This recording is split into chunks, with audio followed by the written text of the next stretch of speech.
Stranger Things. So we got some news released about Stranger Things, which I unceremoniously have here on the wiki.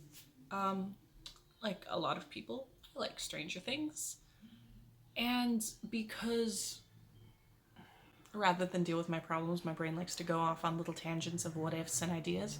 I came up with a few predictions for Stranger Things season 5, and I figured they might be something fun to share. So it's also been, quote, affirmed that the season's storyline will primarily take place in Hawkins and the Upside Down, in contrast to season 4. The Duffers are also planning to bring the story full circle by re-exploring some of the original groups and character pairings of season 1, but on a grander scale. They expect the finale to be a similar length to the season 4 finale, and they plan to give all the characters a proper send-off similar to Return of the Kingish, with 8 endings. Furthermore, the Duffers have said that season 5 will delve into the various lingering mysteries. These mysteries include the government program at Hawkins' lab and what happened to it once Henry became involved, saying that the final season will expand upon how Dr. Brenner evolved it into including multiple kids. In addition, the Upside Down being seemingly frozen on the date November 6, 1983, will come into focus as a major plot point. End quote. So something else that's been revealed is that the first episode's title will be The Crawl and so far it seems that the only person who actually knows the ending is David Harbour. So and of course the writers.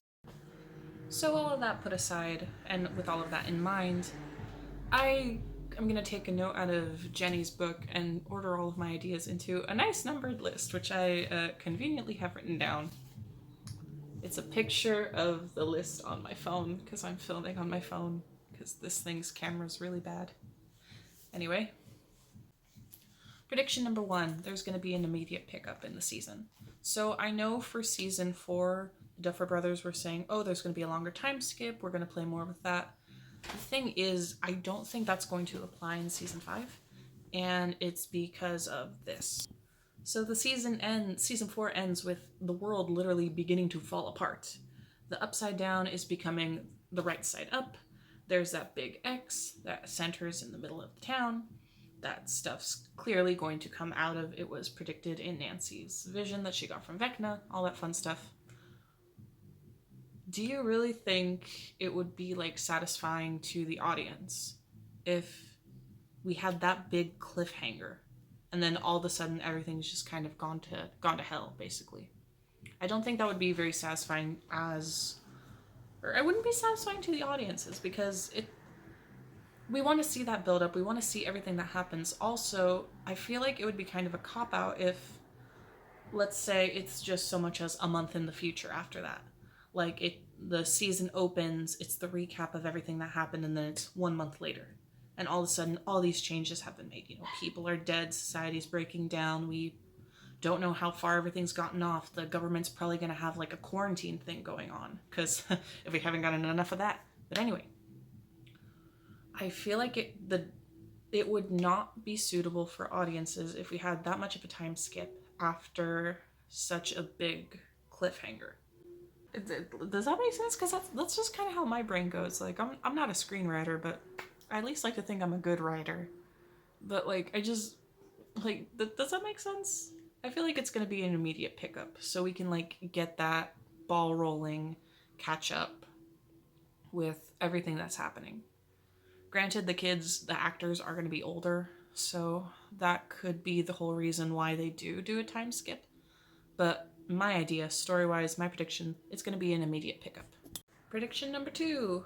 Will and Elle get mind-linked with Vecna even stronger? So, I know we don't like to talk about her, but like, do you guys remember Harry Potter? When it was towards the end, it was like one of the last few movies where Voldemort was looking into Harry's mind and it was like, oh, all that stuff. And then Snape was like, you need to fight and resist him. Like, that type of thing. I think something like that is definitely going to be happening with Elle and Vecna. And I'll tell you why. So, for the majority of Stranger Things, we have gotten used to how Will feels whatever the Mind Flayer is feeling, or in this case, one, since we found out they were basically connected. So we got really used to that idea, right? I think a part of that is going to evolve. And I think a part of that evolution is now that Elle has been inside Vecna's mind, that connection has kind of been made. And during the time skip between, Vecna being defeated and all that stuff, between then and the Upside Down reemerging, during that whole time there was no indication that Elle or Will felt anything. At least I could be misremembering. If so, let me know. But either way, it wasn't as strong. It wasn't as pronounced and emphasized. I think now that the Upside Down has come into the real world, I think that's going to basically open up that kind of she feels what he feels going on. Similar to how Will is feeling when he was possessed, only not quite. And I have an even bigger reason for that, but I'm gonna hold off on that. Say that about Will. What about Will's part in this evolution? So, did anybody read Dracula? Probably not. But if you read Dracula Daily, who knows? Maybe this part got imparted into you when that had that renaissance. I didn't read Dracula Daily, so bear with me. But basically, in the book of Dracula, there is a part where one of the main characters, Mina, she is targeted by Dracula. He forces her to drink some of his blood, and because of that, she can kind of see what's going on in his mind. She can see where Dracula's going to be next. She can see him getting ready to attack, to feed, all that fun stuff. I think that's going to happen to Will. I think that now, because this whole time he has had what I'm basically describing is going to happen to Elle. She's going to start to feel what he feels, and one's going to try to enter her mind, the way he's been doing with Will this whole time. Will's already been dealing with that. That's going to get evolved. I think it's going to evolve into, he starts to see what he's seeing, rather than it just be like how it was in the past where one can see what Will's seeing. It's going to become a little more equal. Insert that Ariana Grande meme where it's like, it's equality. It's trauma. Really quick, upon editing and looking at everything, I feel like I worded it kind of oddly to where it kind of sounded like I was saying the same thing for both of them. Distinction here. I think the part of the prediction is Will is no longer Vecna's target, Elle is. So while Vecna is actively targeting Elle, trying to look into her mind, Will is going to be able to passively look into Vecna's. Kind of like that one meme where it's like the 3 different gunmen at each other, something like that. Prediction number 3 that still also kind of connects to all this, since we're talking about Will. Will's not going to get powers. As your local Tumblr nerd, I see a lot of people going on, it's like, oh, Will's going to get powers. A lot of people are speculating he's going to get fire powers because in season 1, that whole thing with the fireball. Will's not going to get powers. If anything, I think he'll become more the only word I can think of it is clairvoyant. I don't want to say he's going to become psychic, but I think he's going to become more clairvoyant into all this.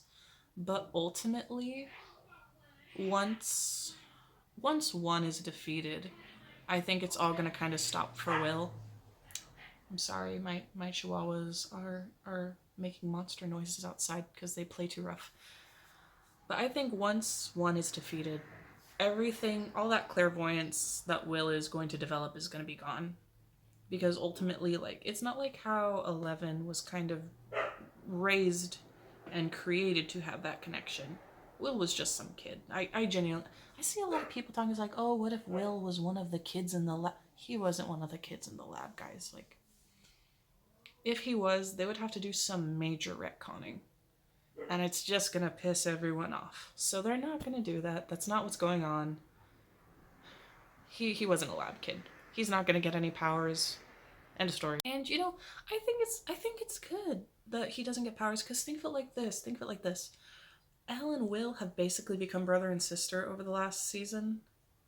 Wouldn't it just kind of be kind of thematic, even if Will does get that kind of clairvoyant ability, he's not gonna be throwing shit around. Will's the brain, Elle's the brawn. It's just kind of fitting. And in my brain, it just takes me back to Gravity Falls, where it's like alpha twin and brainy twin, I just think it fits. Moving on, my next theory, I think am I on number 4? Am I on number 4? I didn't actually put numbers. Oh my gosh. It's fun to have dyslexia. Basically, my next prediction is the Russia storyline is going to get just dropped. And if not totally dropped, it's going to get really dropped. Just because, like, the Russia storyline has kind of grown over the seasons. But at this rate, the way it kind of left off, there's a vacuum. So, like, let me explain. So, season 4, the Russian base basically got obliterated. People-wise, building-wise, all that fun stuff. Demogorgon had itself a nice lunch. I don't think there's really going to be much people left behind. And if there are, which there probably are, you know, not everybody's at that one base, there's higher ups. I still think, at least if we're going with a good story, and this is a prediction, not like, oh, how I would write it. Like, just to preface, this isn't like lists of things that I would include if I were writing it. I'm saying, like, these are things that I genuinely think are going to be there. I think that after the destruction of the Russian base, the Russians are going to take a step back. And at the most, there will probably be a Russian task force sent to Hawkins. I think that's going to be the most of it, you know, like, they've just been taking the L, you know, the particles that made up the mind flare that they had trapped got out, like, they're literally dead in the snow. I think if the storyline is not completely dropped in favor of dealing with the matter at hand, it's going to be very reduced. Okay, now we're getting into the nitty-gritty stuff. Also, I might say some things that people might take a little too hard because that's how the fan bases can be. So, don't come at me. I'm just some dude. Like, don't come at me. I promise I don't mean you harm, alright? Eddie's gonna stay dead. I'm sorry. Like, he was a fun character. I'll be honest, I didn't like him at first because he reminded me of people I actually met in high school that weren't pleasant. But, like, the more he went on, he grew on me, you know? Like, I love the character. I think he's so much fun. He played Master of Puppets in the middle of hell. Like, he won me over very easily. But he's gonna stay dead. Like, I remember seeing all this when Billy died. They were like, I hope they bring him back. They're gonna bring him back. I think it's gonna be the same thing like how they did Billy. Like, he died. At the most, he will get a cameo. I honestly think at the very most, he will get a cameo. But I'm sorry, but he's gone. He's dead. Maybe he'll be similar to how Billy was for Max in season 4. Like, they brought him back and it was like the guilt and stuff. If they do, they're gonna do that for Dustin. You know, this was basically Dustin's second surrogate big brother, you know? Like, he's gonna stay dead. It's gonna be emotional. And if they do give him a cameo, it's gonna be very emotional. But this brings me to my next point. If they do involve the cast theory, it's gonna be fan service. That's just gonna be it. So if you haven't heard, the cast theory is basically how in actual Dungeons and Dragons, a lot of the things they pull from Stranger Things is from Dungeons and Dragons. We already know this. And if you've been on Tumblr or any internet, I guess, you'll know, but if you haven't, the cast theory is basically in Dungeons and Dragons lore, Vecna is this high general, but then his second in command is some dude named Cass, who ultimately betrays Vecna for the betterment of the party and overthrowing evil. So what people are speculating is that, oh, Eddie is still in the Upside Down. Eddie has been bitten by these bat-like Demogorgon creatures. And this, you know, brought up, rightfully so, this brought up a lot of This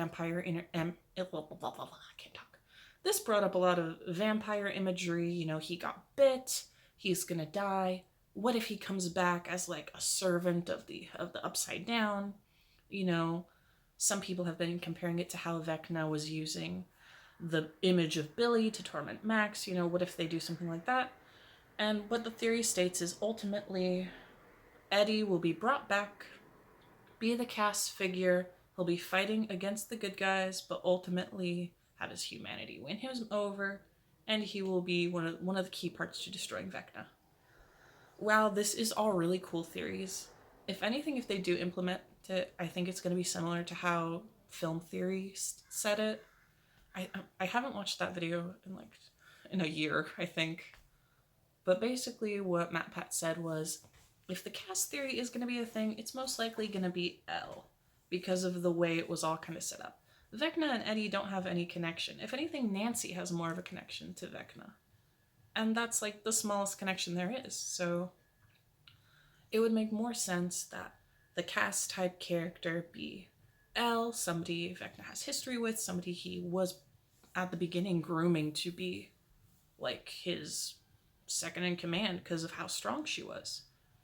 Like, if anything, they're going to take it to where, because of the storyline, the plot demands it, one reason or another, Elle will be the one to help Vecna unwillingly, but then blah blah blah, she wins in the end. She fights him and wins.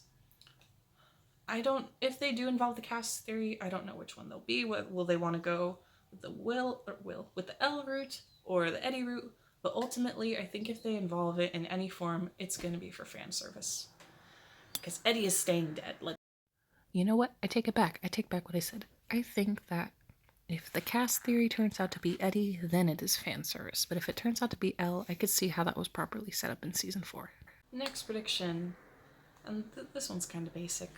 Basically, the ending Dungeons & Dragons campaign fight that happens at the end of season 1 it's basically going to be our blueprint for the season 5 ending battle. Because what somebody pointed out, a friend of mine, every time they've done a Dungeons & Dragons battle, it mimics something that happens in the show. So, the very beginning when Will failed his attack roll, his character got killed by the Demogorgon, he got taken, all that fun stuff.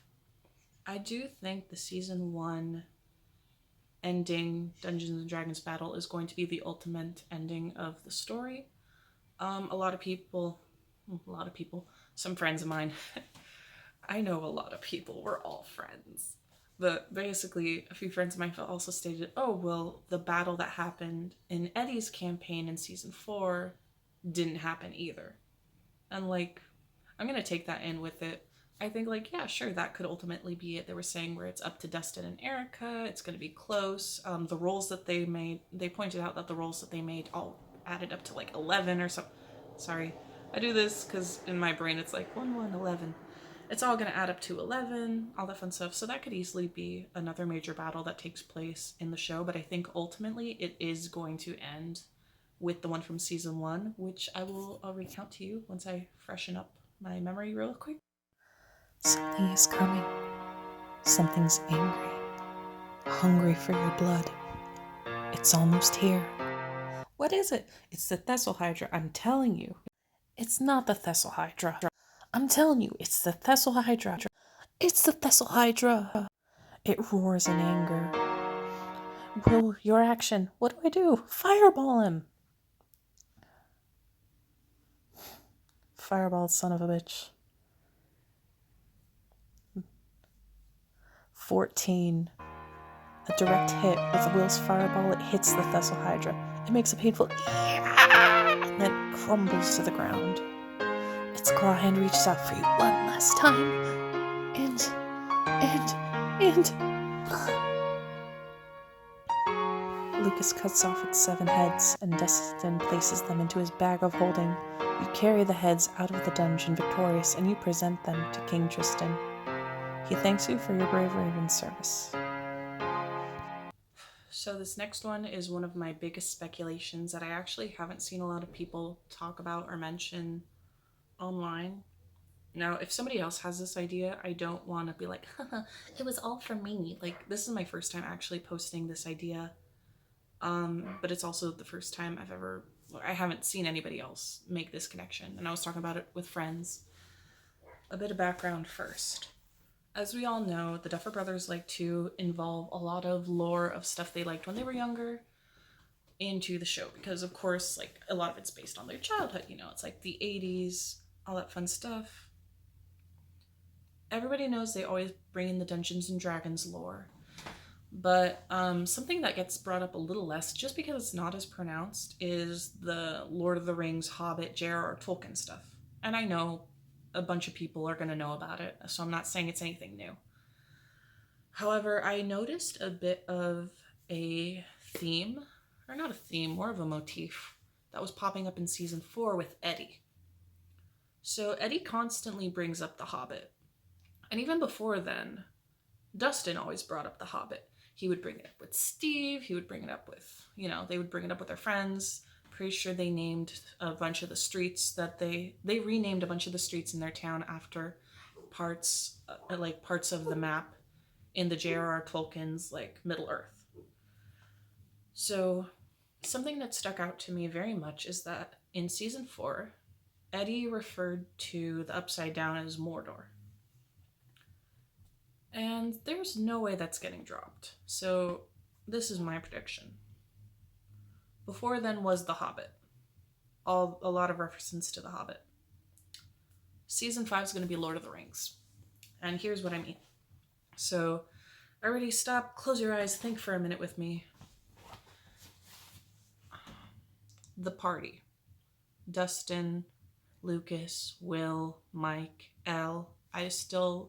The fate of Max is still unknown, but I'm going to get to there. There is a figure of power that needs to be brought to the center of the land of evil in order to overthrow that evil. And a party is going to accompany the person in taking that figure of power. Lord of the Rings. The One Ring must be destroyed in order to, as the key to the fall of Sauron. So the party must band together, take the ring to Mordor, and destroy it. Say this figure of power, I know to an extent we're all thinking Elle. Elle is going to be the key to bringing down Vecna, or whatever power is behind all this evil, which we're going to get to later. The party, the kids, the fellowship. You cannot tell me there is not some kind of correlation. So I don't like calling Elle the Ring, but I'm going to call her the Ring. So deal with it. Elle is the Ring. The party is going to take her. But who is Frodo, you say? A lot of people are going to say Mike. You're wrong. You're wrong, and I'll tell you why. I will tell you why. Will is Frodo. Think about it. In Lord of the Rings, Frodo is getting constantly beat up by all of the mental and magical things that the ring kind of brought upon him. And I'm not trying to say that Elle is the reason for all of his problems, but Elle plays a part in all of his problems to an extent, even as just by relation. Everything that Elle has been involved with is the reason for his problems. All of that anguish, all of that torment, all the PTSD is connected to Elle. Elle is the ring, this figure of great power. Will has not only created a connection with her thematically with, they almost parallel each other, this unwilling child being forced into the whole upside down shenanigans, but also over the last year, basically, they became brother and sister.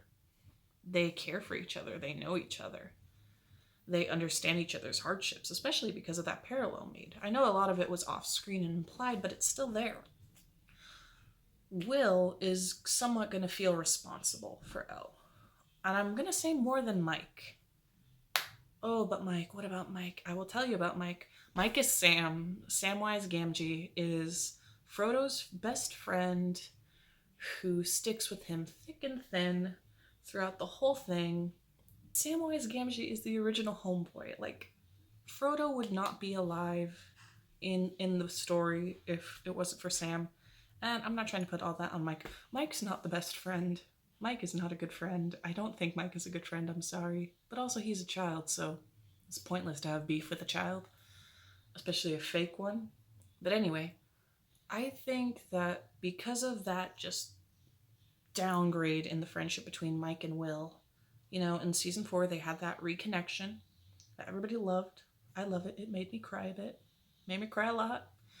But basically, because of all of that, I have a feeling that for season 5, yes, Mike's going to be freaking out about Elle, but I also think he's going to be freaking out about Will. And he's going to, see that he's been a shit friend and almost overcompensate, I think. And I think that's what's going to feed into the Sam figure, the Samwise Gamgee figure. Sam was always there. He was overly protective. He was always suspicious of anything that Frodo came up against, all that stuff. And ultimately, he never let him fall. He carried him to Mordor. While I don't think Mike is that friend already, I think he will become that friend over their waltz to Mordor. Oh, I didn't even talk about that. The walking to Mordor. I think what's gonna happen is, like any active battleground, any active, like, contaminated area in real life, I think once the portal opens in the real world, like we saw at the end of season 4, the government and the National Guard and all those people are already there providing relief aid. I think what's going to happen is the government is going to set up like a boundary around Hawkins. Like there's going to be a mass evacuation, set up a boundary that's growing, but at least the government will be there like trying to fight back. You know, because the government has guns. I think something like that's going to happen, and all of our characters, if they don't get stuck in the initial panic, they're going to get pushed out along with everybody in that mass evacuation. And because of that, the party is like, hey, we need to walk into Mordor, which is the center of wherever the Heart of Evil is going to be in that upside down Hawkins made life. You know, most likely that centerpiece where that giant X was. I talk with my hands a lot. I'm sorry. I feel like I'm still, it's like where the X is, right there. It's like, I talk with my hands. I work with children. I'm sorry. Like, I'm sorry. I was a Muppet in a past life. But anyway, it's going to be like I will take the ring to Mordor. That's going to be that long trek getting from outside of that boundary or wherever they are in Hawkins to that center boundary. And, you know, once you get closer, it's like a boss battle. Once you get closer to the boss, it's just going to get harder and harder. But yeah, that was my very long-winded way of saying I think they're going to take a long walk. Also, this is less of a prediction, but also just my ideas. I think if they do this, like, I think Steve is going to take I think Steve is going to take, like, a Boromir figure in all of this. I just think it fits. Because, you know, Boromir, it's like, he's a good guy, he's the king, all that fun stuff, but he's also kind of like an asshole. No, I'm not saying Steve is an asshole. But I'm saying Steve's kind of a punk, you know? And it kind of fits into all of that. Like, Boromir was always like, he was always doubting the idea. He was always doubting, like, the party, all that fun stuff. I think, like, that kind of feeds into Steve a little bit, which I don't want Steve to die, but if he does, I can't control that. Since we're assigning Lord of the Rings characters to children in a show about the 80s fighting monsters, I don't know why, I just like thinking of like the Aragorn Arwen role kind of being like with Max and Lucas, you know? Like Lucas was always one of the fighters. I always saw him as like one of the cool kids. Like not like in their group. Yeah, kind of in their group. I don't know, like they kind of reflect it in season 4. If any of the kids in the party are going to wind up being like the cool kid at school, it's going to be Lucas. But like also he was that fighter. He was baby Rambo, you know, he had his wrist rocked and everything. Like I could see him like just feeling that like, I don't want to say badass because they're kids and none of them are. Well, I'm not getting there. I just like seeing it's like, oh, Arwen and Aragorn, Max and Lucas. I just think it's cute. I just think it's cute. All right, this is my prediction onto the big bad boy. So I know we all know about Vecna. We all know that he kind of, I don't want to say he created the Mind Flayer. He found the Mind Flayer and molded it into the image that he like connected with, so he kind of used it as his out thing. I think the ultimate, and this is all tying back to how I think the ultimate battle is going to be a reflection of the D&D battle at the end of season 1. I think the bad guy, the big bad, is ultimately going to be the Thessal Hydra. So this is kind of how it's been explained to us through the show. So first was the Demogorgon. The original, in the story, it was in Dungeons and Dragons, it is a very important and very like tough monster to beat, but ultimately it's just a monster. And it's explained in world as for the Upside Down, it's like a foot soldier. Then we get the Mind Flayer. In season 2, it was explained as this ultimate cosmic being who overtakes other worlds. So we have that. So we're all thinking, oh, that's the main hive mind, down to the foot soldier Demogorgon. Then we get introduced to Vecna. How Vecna is explained in Dungeons and Dragons is he's the general. And since Vecna is one, it showed how one found the flare hive mind and molded it, made it shape. So the way I see it is how we put the mind flayer and Vecna together. It's kind of like a manifestation of all this power. So ultimately, they are on the same level, with the mind flayer being the power and Vecna being the controlling aspect of it. However, I think rather than Vecna being the ultimate evil, there's one step above it. Because, like we saw, the Upside Down wasn't created because of Vecna. The Upside Down was always there. Vecna just became its doorway through, ultimately. So, in the ending Season 1 Dungeons & Dragons battle, it's the Thessal Hydra, which in Dungeons & Dragons is explained as a reptilian dragon with multiple heads that if all 8 heads are not cut off, they'll just grow back. Which isn't quite the same as the normal Hydra mythos, where it's like, oh, if you cut off one head, 2 grow back. So it is its own thing ultimately, and it does show that it does have a weakness, rather than it being an unending thing unless you burn the stumps. I read too much Greek mythology because I get bored. In the show, the way they've kind of been showing everything is like a big spider's web, which they only added more with the whole one really liked black widows and spiders, and when he shapes the mind flayer, it becomes that spider-like shape, which, this is just a side tangent. Did anybody else think it just kind of looked like a big squid or like the xenomorph? I never saw the mind flayer as like a spider. I always saw it as a squid, but I think that's just me. Anyway, that's not important. So I'm thinking that in the way it all pans out, the Thessal Hydra, which is just what I'm going to call it. To me, Thessal Hydra sounds a little silly. I don't know why. It just sounds silly to me. Thessal Hydra is at the top. It is the ultimate thing that is in charge of the Upside Down dimension. Maybe it made it. Who knows? The Thessal Hydra is ultimately what's waiting in the Upside Down. If we saw back when all the teenagers went into the Upside Down when they went through the lake, at one point you hear just this gigantic roar, which we're not sure if it was supposed to be like demogorgons in the background or in the distance, if it was supposed to be the mind flayer somehow, but it was something. But ultimately it was dropped rather quick because they had bigger fish to deal with. They had to deal with Vecna at the moment. So the way I'm seeing it, I'm predicting that the main bad that is the head of all of this is the Thessal Hydra. Which kind of serves like, I'm not even expecting it to be an actual physical thing the way the Demogorgons are, or how Vecna is, but I still imagine it to be this big, unending power that if you do not cut it off at every aspect of it, it won't die. And I think that ties well into the hive mind idea that's been created with Stranger Things. All the vines that spread through everything, ultimately connecting everything together, how it's a hive mind. If you cut it off at the head, everything else below it dies.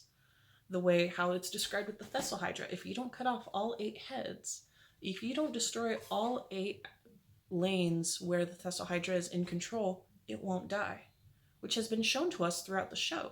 Every time we think it's done, there's something else, and it's all being connected to the hive mind. They haven't cut it off at the head. I think that's what it's going to be. Hi, hello, Future V here. So in case you haven't noticed, totally different. I am not in my usual spot, and all of my hair is gone. There's actually a funny story for that, but I'm going to save that for the end of this, just as if you care. I don't think anybody does, but I think it's a funny story. But anyway, so my next point that I want to talk about is something that is actually a theory from the Magic of Camelot on Tumblr.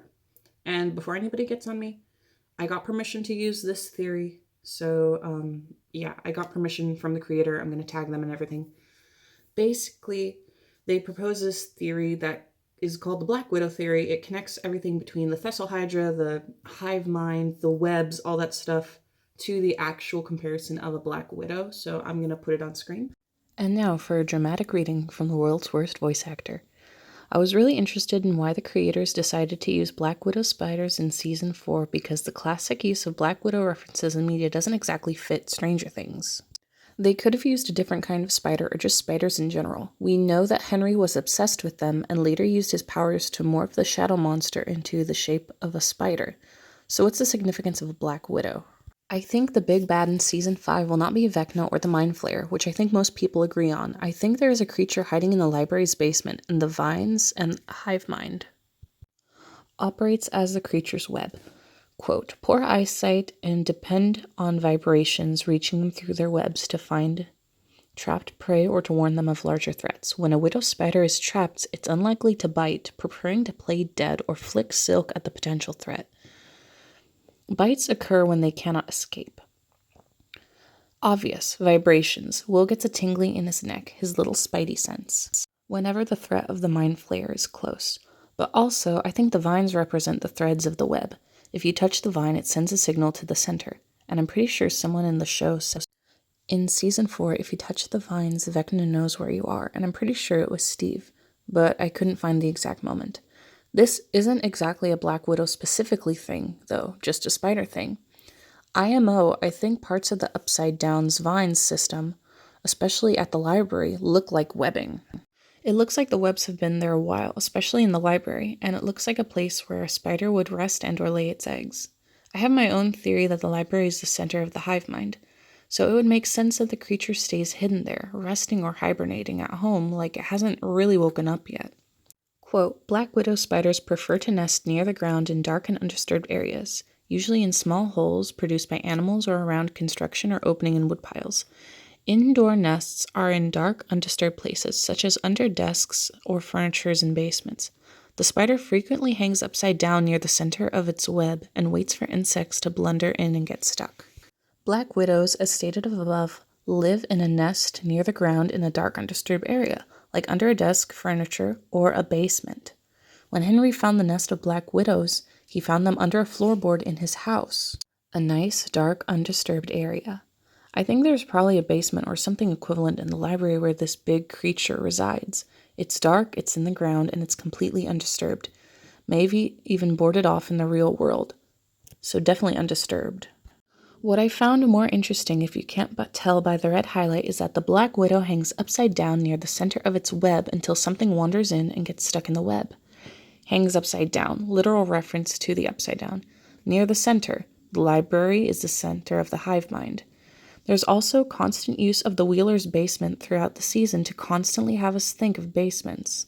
TLDR, big bad monster for season 5 is hiding in the library basement in the upside down, like a Black Widow spider would do in its nest.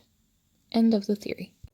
Once again, big thank you to Magic of Camelot. I can't really phrase it better than that.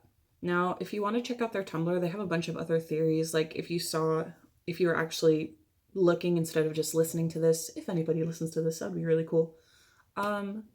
They had links to other theories that they have in mind. I think they have a lot of good ideas, so if you're into this type of stuff, which I hope you are because you're watching my video, definitely check them out on Tumblr. Tumblr is still a happy place. I reside there all the time, sometimes. But anyway, yeah. Basically clear, cut, and dry. We're expecting the Thessal Hydra, because I think it's going to be the Thessal Hydra, is going to basically act a lot like the Black Widow because there was such a strong connection made. So yeah, check them out. Also, just a heads up, if you are watching the video, the footage is probably going to go back to Hawkins High t-shirt, long hair V. I'm filming this a lot after that just because I'm very bad at keeping up with things just because mental health. But also, I wanted to make sure I had permission from the theory author before I started filming anything. But I filmed other stuff that didn't have to do with it. So yeah, just a heads up, we're going to go back to the past, Samurai Jack. So with this prediction, I don't know if I should consider it a separate prediction altogether or if I should connect it to the last few, just because they seem like they kind of entwine, but just in case. So the way the Mind Flayer has been shown is that it's kind of like a metaphysical thing that can be made physical, but ultimately that's not its natural form. When the Mind Flayer kind of gives itself a body in season 3, I don't think that's not its natural state, because it's in our world and that's not from our world. So it can't have its natural state in a point that's not its natural origin. That's just science, technically. So I think how it is something similar to H.P. Lovecraft. I'm not a fan of H.P. Lovecraft, so let's just drop it right there. But something that was always brought up in a lot of his work was the ideas of cosmic entities dreaming but not awake. And when they wake up, that's the problem. So, how I'm kind of seeing it, how I'm theorizing, predicting Thessal Hydra, thing at the top, right? What if the Mind Flayer is ultimately a dreaming state of the Thessal Hydra? So, let me explain. So, in H.P. Lovecraft stories, cosmic entities will be asleep but dreaming. But because they're so powerful, that dreaming state manifests into visions, influences of madness, strange occurrences popping up all throughout our dimension. And sometimes they can manifest into not quite a physical being, but a metaphysical one. Sound familiar? So, what I'm thinking is the Thessal Hydra, which it isn't an actual dragon, as we all know. That's just the Dungeons and Dragons way of explaining it. But it is this ultimate entity, possibly some cosmic horror that created the whole why do I want to say underground? The whole upside down dimension. And with all that great power, like it made a whole world. It put itself, it needed a nap, like God made the world in 6 days and on the seventh day he rested. That much of effort, probably making its own dimension, put it to sleep. However, it's so crazy, stupid, powerful that its dreaming state became a metaphysical manifestation in its dimension. One that could be almost warped by a very powerful newcomer coming into the dimension. See what I'm getting at? Because ultimately, if the Mind Flayer is kind of the main source of the hive mind, wouldn't it make sense if it came from the creation of that hive mind? The Mind Flayer is shown as particles. It's this dust almost. I don't know, that's just my idea. I know H.P. Lovecraft isn't something that's used a lot in the lore of Stranger Things, but that's just something that I kind of came up with. Like I said, I don't know if it should be a prediction. I think we're just gonna tie it to my little theory. That'll be my theory. Just like that one's mine. Dogs are barking. Anyway, moving on. That we got the big stuff out of the way. The biggest thing to some. I don't think Byler's gonna happen. I don't think it's gonna happen because of something else that I think is gonna happen. I think Will is gonna die in season 5. I don't want him to. Like I said, this isn't if I'm writing Stranger Things, this is things I think is gonna happen. I think they're gonna kill Will. And I do not want that to happen. Present view because I didn't finish filming this because stuff. Here's why I do not want them to kill Will. So on Tumblr, because I'm a Tumblrina, on Tumblr I've seen a lot of people being like, I want Will to have his villain era. I want all this. No. I don't want Will to die because first of all, it's just adding to the bury your gays trope. But second of all, because that would not be a good ending, in my opinion. Everybody has the right to their own literary and movie tropes that they like and stuff, but here's the deal. This poor little boy has been destroyed for the last, 3 years in universe? This kid never catches a break. Not once has this kid caught a break.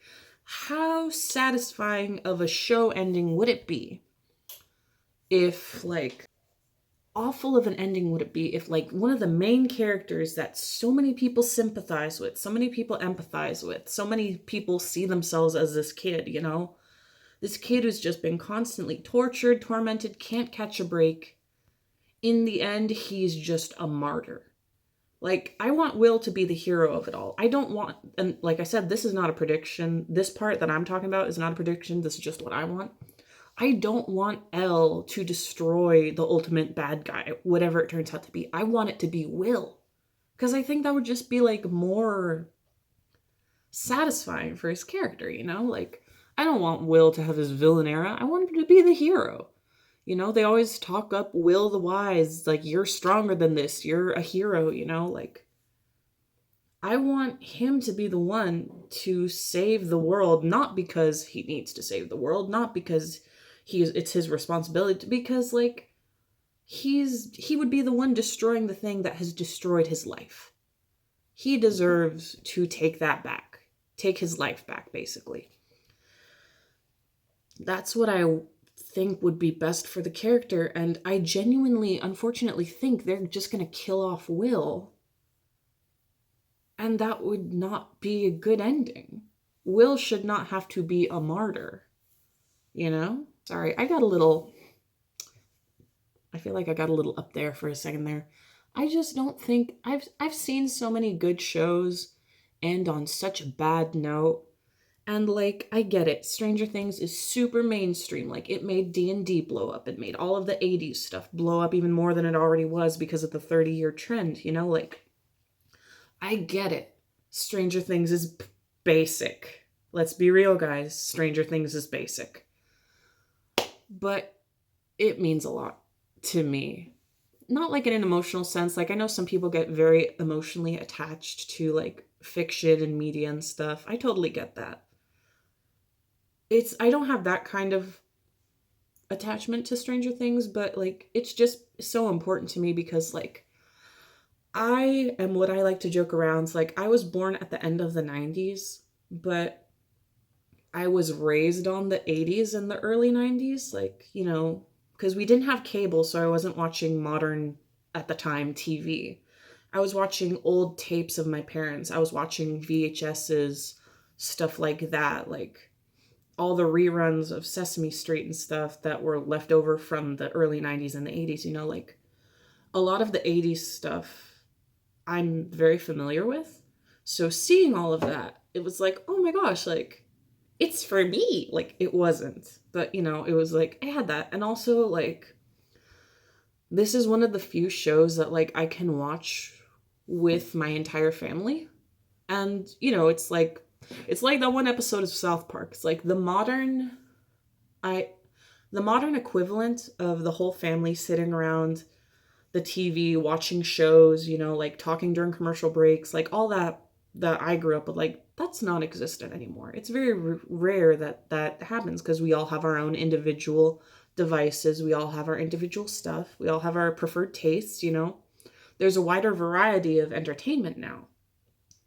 So, like, it's easier to be divided. And, you know, that happens a lot. And it even happens with my family, I'm not gonna lie. Like, Stranger Things is important to me because we all get excited to watch it. Like, we don't have anything like that anymore, other than like, oh, let's watch a movie, but we don't know which one. And like, half the time somebody's on their phone because they're not interested. Like, Stranger Things is one of those things that we can all watch together and talk about. And because of that, that's important to me. And like, so many times, like I said, good shows are just killed off by the ending.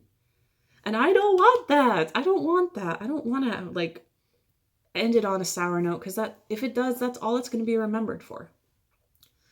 Like, things are remembered for their ending, unfortunately. And sometimes that can ruin it for people. I feel like I went on a rant here. I definitely went on a rant. But yeah, I'm scared. Will's going to die. Not going to like it. Don't want the ending to be ruined. But yeah. So that's all I really have to say. I didn't film an outro ahead of time. I didn't film any of this part ahead of time.